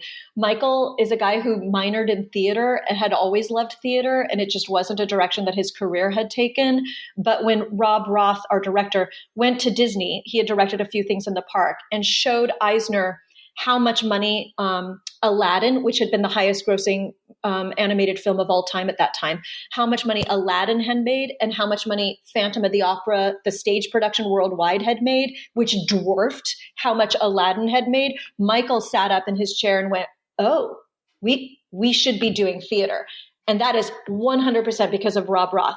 But then he was excited to do it. It was like his brainchild, and he was so sad that we were in New York all the time, which is why he brought 8 of the original cast to the LA production, because then we were in his backyard, and he would every day after work come to the Schubert Theater, and I'd see him in the halls, and he would hang out with my dog and Willa and Jane. They would hang out in the dressing room and very much a part of it and really supportive. And it was also very strange because about 4 months into our production in New York is when the divorce happened and mom and dad got divorced and Jeffrey left the company. Frank Wells had suddenly died in a helicopter accident. We got that notice on the call board that Frank had passed, and then just everything went crazy from there. And that was a very strange time period, but I'm so grateful to have had the time with both of them because they're both brilliant in totally different ways. Beauty and the Beast got a lot of bad press. And I remember just being very sad about that because, Disney was challenging the norms on Broadway. It only took a year. And then Broadway realized, oh, wait a second. Disney's actually resurrecting Broadway, and all these film studios, Broadway had been dying out, and all these film studios realized we have a lot of source material too. So Fox comes in and Sony comes in, and all these film studios started coming in, and they rebuilt the theaters, and they brought us things like, Hairspray and Legally Blonde, and history shows what's happened. It's great, but that first year was really, really tough, and I took it all really personally. It was hard to go on Katie Couric's show in the morning and have her say, so tell me about the fact that you guys are turning Broadway into Six Flags. And I'm like, I'm 23 and I have to respond to Katie Couric in a way that isn't snarky, that is thoughtful, that paints Disney in a beautiful light and also doesn't offend Katie frickin' Couric. And so like that pressure was a lot. And I remember sitting down and Jeffrey's like, well, listen, they don't want to knock you off a pedestal unless you're on a pedestal. So you must be doing something right. And, it's like, if you're not getting bad press, you're not taking enough risk. Like he changed my point of view about everything to where I'm like, yeah, you know what? And now I look at things like if all my reviews are positive, I'm not pushing the envelope enough. Like I'm not, and so, yeah, all of a sudden it just changed my perspective. And that's what he was able to do for me. He called me after Hercules opened in my apartment down in Chelsea. I was the only woman living in Chelsea. I had the women's locker room all to myself at the gym, and all the boys were like, we didn't even know women were allowed in here. I go, yeah, I got the place to myself. So I lived in Chelsea, which is why I was single till I was 35. But I remember getting this phone call. Hercules had opened and it had gotten good reviews. And this woman says, I have Jeffrey Katzenberg on the line for you. And it had been probably almost 2 years since I had seen him. And he gets on the phone. He's like, look, you have to know how invested I am in not liking this movie. Because Hercules was in the timeline, was in his rotation when he was still running Disney Animation. When I was cast in Hercules, I met my animator, and a week later, half the animation department had left. Jeffrey had poached them for SKG and for DreamWorks. And so he's like, you have to know how invested I am. He's like, but I thought it was brilliant, and I thought you were amazing, and I wanted you to know. And I just thought, I mean, this guy doesn't need to do that. And it's so loaded. And my experience of both those men has been nothing but absolute education on a masterclass level. Mm. Well, you're a natural pivoter because we're going to talk about Hercules next. There you go. So thanks for that segue. But before we do move on, I have to just on a personal note tell you, I'm going to embarrass you for a little bit. For me, for my money, when you sing Home, when I listen to that on the soundtrack, it's one of those songs, and Adam and Ben, I bet you can relate to this, that just for whatever reason, emotions come flooding into my soul. As a gay man, it is very relatable. I think the song Home, especially when it came out, it sort of is a message in the gay community, or for me at least, of that feeling of being trapped in your surroundings and trying to stay positive. And so when I hear you sing, I'm going to get misty a little bit. When I hear you sing that song, it always brings me back to that moment. And it brings me hope, and I thank you for that. It is a masterful rendition of that song. I mean, it's been almost 30 years since that song was written, but I've never heard anybody say it like that, Patrick. So that's truly meaningful. I'm going to add another story to that. So Howard Ashman had passed away before Beauty and the Beast, the film, opened in theaters. They had a screening in New York where the animation wasn't even finished and the score hadn't yet been put into the animation, but they had a screening and it got a standing ovation. And Linda and Alan told me the story how after that screening, they went to Howard's hospital room and told him all about it. And he passed away shortly after, but he passed away knowing that that movie was going to have an impact, right? And he was really sick when he was writing it. So like Kill the Beast and We Don't Like What We Don't Understand. In fact, It Scared Us, all of that was about his suffering, which was pretty early in the AIDS crisis when, people didn't know how you got it and they didn't want to touch you and you were really isolated in the hospitals and all of that. Anyway, so Howard passed away and Ellen Green, who was the original Audrey in Little Shop, called Alan before the memorial and said, you should write a song about Howard for the memorial. And Alan's like, I should do that. That's a good idea. So he started writing this song, My Old Friend, ba-da-ba-da-da-da-da-da-da. And he couldn't do it. He couldn't write it. And he went back to Alan. He's like, it's going to be 20 years before I can write a song about Howard. He has since written one, which is beautiful. But a year and a half later, Disney decides to go to Broadway. And because Rob had that meeting with Eisner, and they decide to do Mary Poppins because it makes the most sense. And they can't get the rights from PT's PL. PL Travers'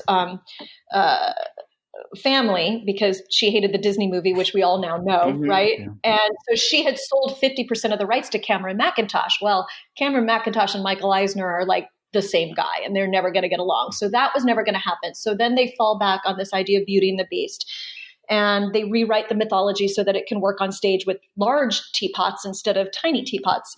And they realize when they first start writing it that Belle doesn't have a solo, so they need to write her a song. And so they chose the moment when she's locked in that room for the first time. And they knew it was going to be a song about being home. And so Alan pulled the melody that he'd written for Howard out of his trunk. And he's like, I'm gonna use this song. And so it was this tribute to Howard. And so honestly, like I know Tim wrote the lyrics, but I wasn't even really singing the lyrics ever. I never met Howard Ashman, but he was so brilliant. And even to this day, I think about if he had lived, what would we have? We would have so much because he was so smart, lyrically, dramaturgically, just, artistically. And so, so every night that Is This Home was really about an homage to Howard, whose spirit was very much a part of this production to this day. And it's like been 30 years and I still tear up for a man I never met. You can't stay at home, but all four of us are crying. Don't mind us. Like, especially the gays. We're like, yeah. Oh, that is powerful. Yeah. We're just going to pause so everyone can cry at home for about 5 minutes. And then that song has had also during this pandemic, it's interesting because I used to get letters a lot about that song when it first, came out and for many years after. But then there's this renewed sort of oh my gosh, this song. And Benji pointed it out to me. We are all now kind of trapped in our houses and it's things don't look the way they looked before. And my heart's far, far away, home and free. The idea that this is finite. This is not going to be forever. And there is freedom to be had even during times when we're the most locked down during this pandemic. And so it's ended up becoming sort of relevant in a whole new way that nobody had anticipated in 94 or 92, Yeah. Well, Patrick is clearly leaving me to the awkward transition of going to Hercules after that beautiful. I'll do it for you. Oh, thank you. So Susan, you said that Michael Eisner used to visit you at the theater a whole lot, which I remember there was a special day where you realized that your Hercules audition tape had been heard. Will you tell me about that day that Michael came to the theater? Okay, so animation is so weird because when you audition for animation, you don't have any callbacks. You're so used to having callbacks for theater or even for television and film. But for animation, they record you at a first audition. And so your cassette tape in the 90s gets called back. And so you actually have no awareness that you're still in the running for something. And particularly with Hercules, where they didn't want me to audition because they really thought that I was like Belle, and Meg is definitely not like Belle. And clearly they hadn't hung out with me, after hours over drinks. So they didn't know where my true spirit animal like lived in my body. And that sarcasm is my go-to. Anyway, so I finally got the audition and I went and I surprised them with this sort of like edgier sound, but it's because I was obsessed with the movies from the 30s and 40s, and Meg was likened to Barbara Stanwyck in The Lady Eve. And that was probably 4 months into my run in New York. So then I finished my whole first year in New York, and I'm now halfway through my second year, which is in Los Angeles. And I'm walking down the hallway with my dog, and Michael Eisner's there, and he's walking down. He's like, "Hey, great audition for Hercules." And I'm like, "Oh my God, my tape made it to Eisner." I'm so excited. And after you make it to Eisner, he then gives the okay to, I think, for 2 or 3 voices to be test animated too, because there may be a favorite voice, but then when they see the mouth moving for whatever reason, that voice just doesn't seem organic coming out of that face.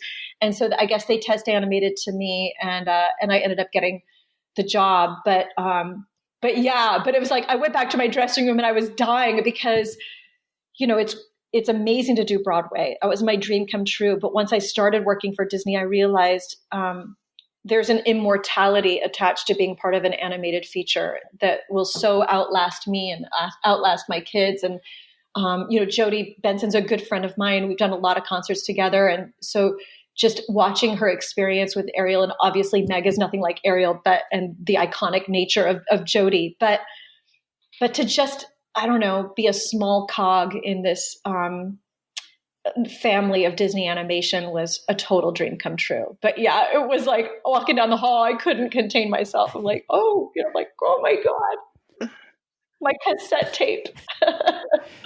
Can you talk about, we all know, or Disney fans know anyway, kind of the process of how animating a movie works, but are you heavily involved in shaping that character's personality? Are you having meetings with the animators, and aside from being filmed while you're recording it, are you making suggestions? Do you find that the way you're portraying the character vocally is informing how she's portrayed on screen? It is interesting because 20 people are playing the character of Meg, 20 people at all times. And voiceover artists are given way too much credit, I think. Although everybody else in the process is so humble, and actors tend to not be, that I think, the other people would say, no, the voice is really leading us, but it's everybody. In animation, the directors are everything. So John and Ron are the eyes and the ears. And if you think about it this way, with 20 people playing the character, they are the ones to make sure those 20 people are all on the same page. And the fact that it's 2 directors, working together is also kind of fascinating. They're such an amazing team. And of course, they had done Aladdin, they'd done a million things since then. They were already icons when I was working with them in Hercules, but they're also just so funny and nerdy in the best possible way. And the gods, pun intended, of the entire world. So they inform a lot of what you do. That said, they also give you a ton of freedom, and everybody is, because they are artists themselves, they're not directors. There are directors, but they all started as animation artists. Their drawings, all the early renderings of Meg were done by John. And so they are innately creative. And if you bring something to the table, they will let you run with it. You have to record what's on the script. You have to record the ink, and you have to record the ink clean, which means if you're working with another actor like James Woods, you can't have any overlap. You have to wait for him to finish, and then you start your line, even though in editing, they'll overlap it. So that's an awkward cadence, especially in comedy, that you can't really get the timing, and you have to trust that the editor is going to match this so that the timing is right. But once you get the ink clean, they will then say, all right, guys, you know what needs to be accomplished in the scene. We're going to turn on the mics, and you just go.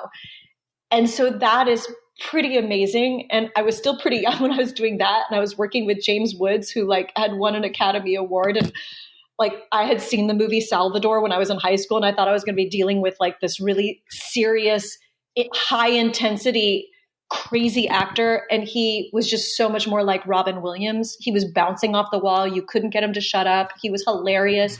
It had to be him as Hades, like Meg, my little peg, my little nutmeg, none of that was in the script. That was all him. And watching like John and Ron in the booth going, he's not shutting up long enough for me to like say anything. And they're like, we know. We can't ever get him to shut up. It's tough. But now you can have overlap. So I'm like, zit, zit, zit. Are you finished your oneness? And I can just see them laughing. Like you can't hear them. I just see them because nobody could get him to stop talking. And then they ended up using that in the movie, which is great, because it wasn't in the script and it was something I got to do. But I had ad-libbed a bunch of lines that I wish had made it that didn't make it into the movie. So like, coming back into the garden after Meg and Herc had ditched for the whole day, right before Meg, really sort of falls for him. And then she sings, "I Won't Say I'm in Love." She's supposed to be there to find out Hercules' weakness, weak ankles, and it's that seduction scene. But as they're walking into the garden, they're just riffing on the day they had.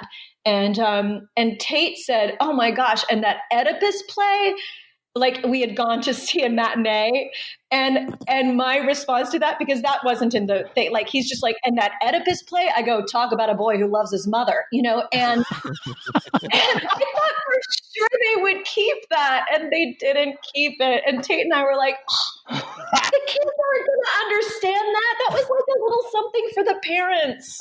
Yes.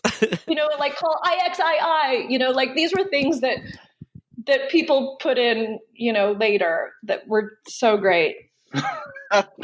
Disney, we demand the Susan Egan cut of Hercules. Where is it? Yes. Oh yeah, no. But also they do film you while you do it. And so my animator Ken was there oftentimes, and he would sketch sometimes, but they would also film you. So like It's Been a Real Slice was something that I had done at the audition. And so when I saw the storyboard later, I go, oh my gosh, that's so weird. Like that what a coincidence. I did like What's Been a Real Slice. And that's where Alice Dewey, the producer, woman producer, she's like, yes, Susan, that's where we got it. And I'm like, oh, now I understand. And so like some of those physicalities, meeting Nessus and just doing the scene dry, and then John and Ron saying, okay, can you do the scene again? Like as if there's a fish down your shirt and you're just alone in the studio and you just have to say yes. And you're like, sure. Yeah. And then you just make an idiot out of yourself. You see there's a camera on. You're like, I don't know what I'm doing, but okay, here we go. Susan, we should give that Oedipus line to Krista Rodriguez and see if she can sneak it into rehearsals for the musical. Such a good idea. She can sneak it in. Such a good idea. I mean, come on, right? I love it. Well, Susan, whether or not you want to give yourself credit for it, we're going to give it to you. With Meg, you gave the community, and I imagine inspired a lot of characters to come, this powerful woman who's not a princess, who's got her own autonomy, who has her own storyline. And I really think that character changed the game for what a leading woman in a Disney animated movie could be. So, and you did a wonderful job. Thank you.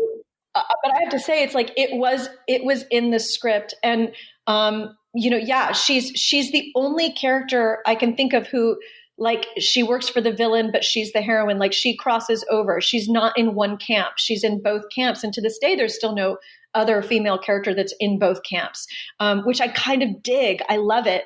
Also, like, I'd always played such good girls, so I never had the chance to play somebody sort of sexy and down and dirty like that. But the script lent itself. It was written to be a 1930s screwball comedy. And the whole, you think of Lauren Bacall, if you need me, just whistle. You know how to whistle, don't you? You pucker up your lips and blow. Like that was already in there. Megara, my friends call me Meg. At least they would have had any friends. Like it was all there. John and Ron wrote it. They understand those movies to a T. And it was really just understanding that that's what the script was. And so you had to play it like it was, MGM 1935. It was super fun, super fun. Well, thank you, Susan, for sharing all of that knowledge with us. That's incredible. And for Disney fans like us, it's just like candy. You're giving us candy, Susan. We love it. We've already kept you over time, but Ben, we need to just ask you really quickly. Yes, this is a Disney podcast, but it is a gay podcast as well. and you served as the musical director for Hit List on NBC Smash. I did, yeah. Do you have any inside information regarding the Broadway mounting of Smash that was teased by Steven Spielberg last May? Sure. What I can tell you that I know about that is it's very much the season 1 team. There was a big shift over, and my friend Josh Safran was in charge of season 2, which is how I ended up looped into that. So I think you will see in the Smash musical, I don't think you're going to see much of Hit List. It was very, if I'm just spilling tea now, it was very Team Bombshell versus Team Hit List backstage. And so I think you will see stuff from Bombshell from season 2 in there, but I think there might be some Hit List erasure. We're all preparing ourselves for it. I think that part of the legacy may be forgotten, and that is okay. It lives on every time Jeremy and I do a concert, and if it does get forgotten, we'll do another Hit List concert someday as the counterculture. Well, Adam, I'll outgay you a little bit and take it one step further and bring it back to Disney a little bit because he was in Newsies. Ben, is Jeremy Jordan as dreamy as he seems? Replace the word dreamy with dweeby, and then you have him. No, Jeremy is he's such obviously Jeremy is a handsome man, but he's really very nerdy, very introverted, but a very sweet, kind gentleman with a very introverted he's a goofball and kind of like a comic book nerd, very much kind of like the character he played on Supergirl Windshot, if any of you saw that.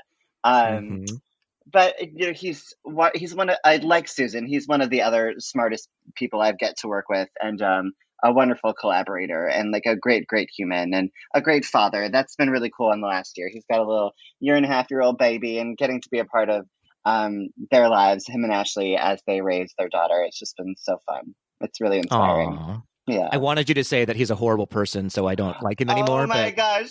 No, but I will say he's funny, and it is he is a little socially awkward, and I'm very not. So we're very good on tour together, because if he ever needs something and doesn't know how to say it, he'll if he ever says something rude or this or that, I'm the sugar, and he's the spice, and we balance each other out very well. But then he also will ask for things for me that I'm afraid to ask for. So we advocate for each other very well.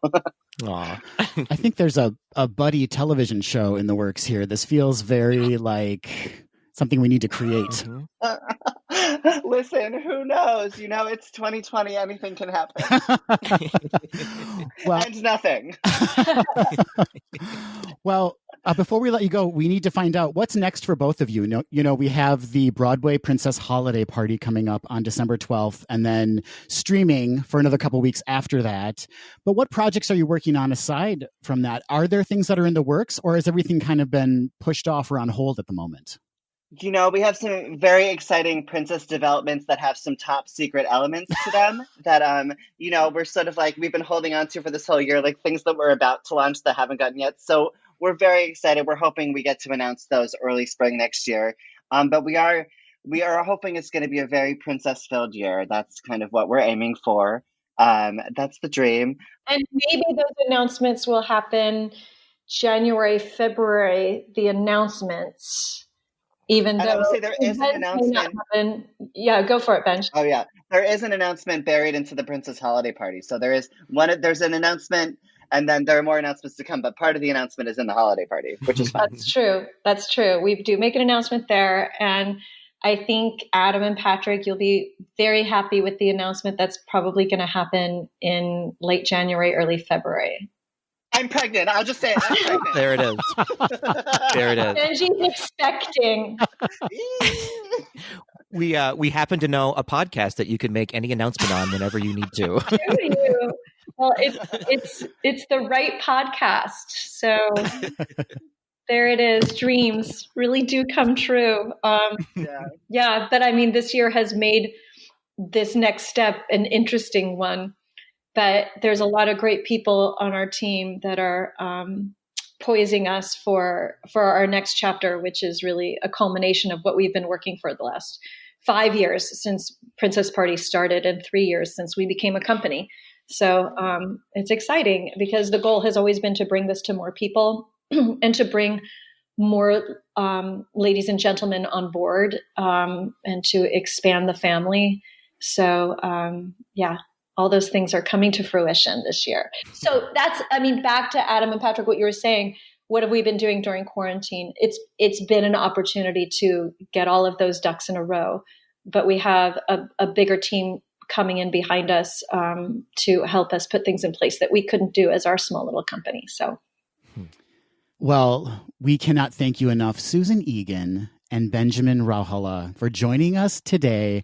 This has been an absolute delight, and we just want to thank both of you for sharing your gifts with the world. You have brought all of us so much joy, and we wish you continued success with the Broadway Princess Party. We can't wait to watch the holiday party.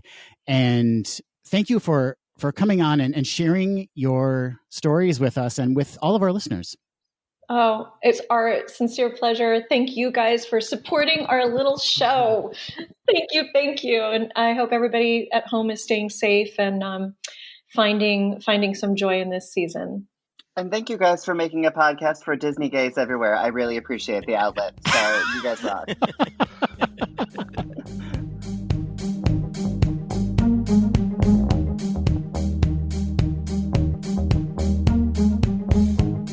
I mean, that's what you're coming back with? Yeah, that's all I can think of right now. I can't.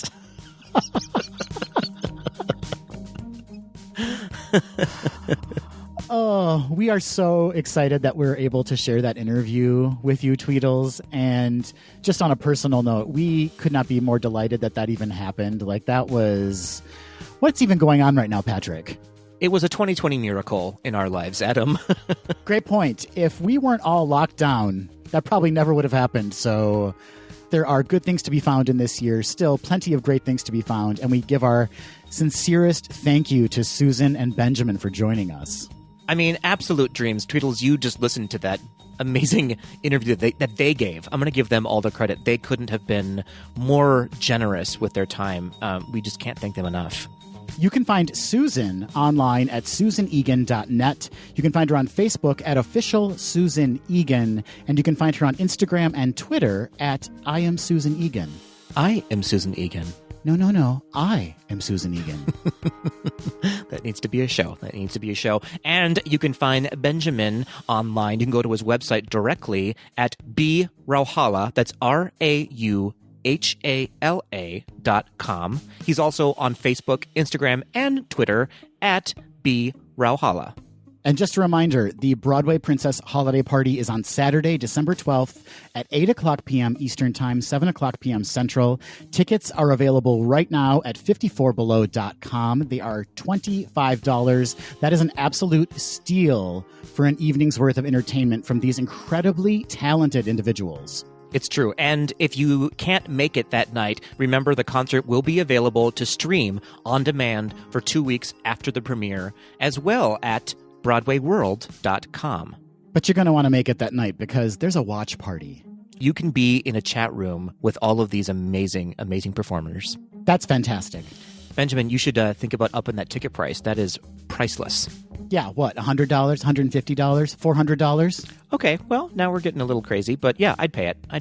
But you don't have to pay those prices. It's $25 at 54below.com. And then just a reminder to be aware of everything that's coming in the future from Broadway Princess Party. Visit their website, BroadwayPrincessParty.com. And buy that merch. They have really cute merchandise. I'll tell you what, Adam, I know we have some more of this episode to record, but I feel like I need to take a nap. I am emotionally drained from that. This was the highlight of my 2020.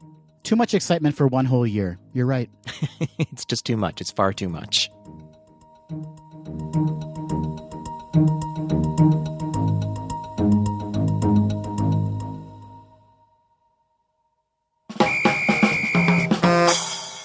Hey, Adam. Don't make it bad. Okay, I got it. I got where you're going. Take a sad song. I have no idea why it's in my head. Oh, hey, Patrick. Oh, I guess we're just in an emotional place right now. I truly hope that neither Susan nor Benjamin heard our awful attempts at singing Hey Jude just now. Oh, they're going to listen to every episode from now on, I can tell. Right. Remember that one time, though, that we cried alongside Susan Egan? There's nothing more connective than a virtual cry with a Broadway star. I would pay for that. I just like Zoom cry with Susan Egan. It's $1 million idea. Yeah, who needs Cameo when you can just hook up to a Zoom call and cry with someone famous? Oh, my goodness. Well, Adam, we have reached the end of a very exciting episode, and that means only one thing. It's time to ruin it all with Quick D. This is when the show completely collapses. Right. This is when Susan and Benjamin go, we've made a mistake. We've made a huge mistake. We've made some miscalculations in this, but here we are. Oh, dear. Oh, dear. Well, I think we're going to go back to classic Quick D, Adam. For those who don't know, Quick D is where Adam and I ask each other a question we have not been privy to prior to recording, and we answer it off the cuff. Right off that cuff. Who needs it? Just answer off of it. Take your cuffs right off. Take your cuffs right off. Adam, do you want me to ask you a question first, or do you have a question for me that you're burning to ask? I'd like you to ask me your question first. Great. Great. Here we go. Adam, last week we announced the retirement of Disney, not quite legend, but legendary status, Joe Rohde. Adam, I believe that you are pretty close to retirement age, and I want to know what you want your legacy to be here on Gays Do the D. I'm torn about how you approached this question, Patrick, because first of all, I am not anywhere near close to retirement age, but yeah, I sure wish I was. Oh, okay. Yep. That's a dream that you hold on to, Adam. I'm 41. Yeah.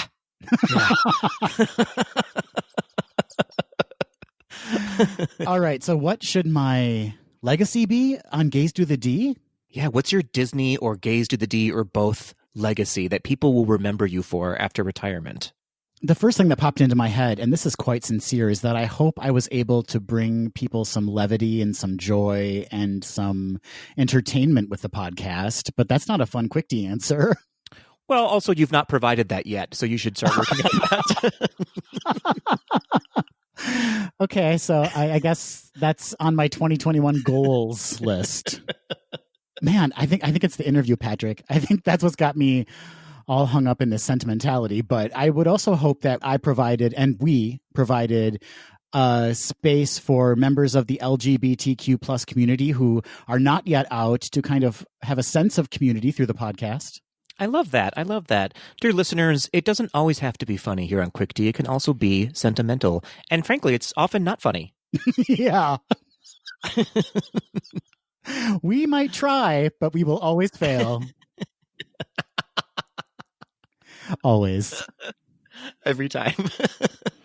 And my last legacy, I suppose, would just be, the fact that all of our Tweedles and beyond get to listen to my dulcet tones every week. This kind of sultry, deep, very arousing voice. Well, mission accomplished, Adam. People will always remember that voice, even though they may not want to. It will haunt them. It will haunt them. No one has ever checked out our podcast, not knowing it was hosted by two gay dudes, and thought, these guys are straight.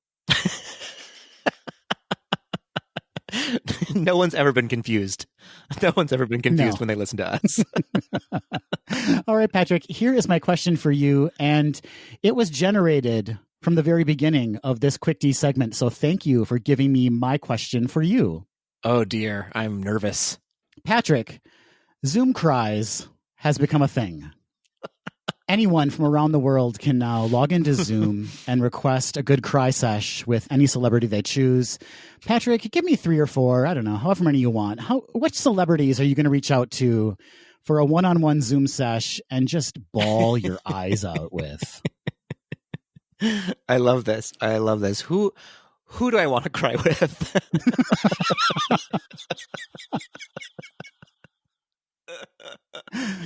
Do you know who could make me cry every time is Kristen Bell. Kristen Bell has a way of speaking when she gets emotional that I just break down in a needed cry. Do you know what I'm talking about when I say a needed cry? Mm-hmm. Absolutely, yeah. Oh, she could make $1 billion by just chatting with you and making you cry in a way that you needed to do. In a way, she's a therapist for you in that she releases some kind of trigger, some kind of emotion from you that is a good thing. That's right. What a thing to be remembered for. Kristen Bell always makes me cry. Anna who? Yeah. Veronica Mars. Exactly. People cry at me for a very different reason. Very different reason. No, come on now. That's a great choice. And I love the Disney connection. So you're already winning this question. Thank you. Who else? Okay, so I need 2 more, yeah? 2 more, 3 more, 1 more. I don't care. Who cares? We make up our own rules here. Who's going to make you leak one of those just single, giant, juicy tears down your cheek? Do you know who's a good crier, actually, who I love, is Sarah Jessica Parker. She's got a great cry. I mean, I feel like I've seen every single episode of Sex and the City, and I can't, I guess, yeah, sure. That episode where Big tells her that he's having heart surgery and she breaks down crying at the restaurant. Yes. Hilarious. And I love the sound of her voice, so I'm going to cry with Sarah Jessica Parker. Interesting. Okay, so 2 leading ladies, both have been on Broadway as well. I've just now come to realize that I've just selected 2 white women, and, you know, what the world needs more these days is white women tears. You know? I've done our podcast a horrible disservice.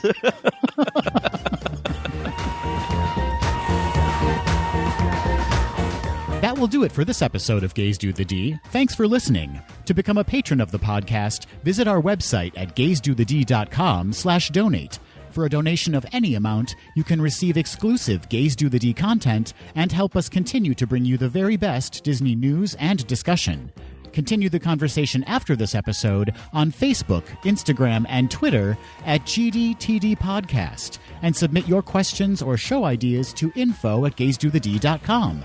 Have a great week, everybody. See you real soon.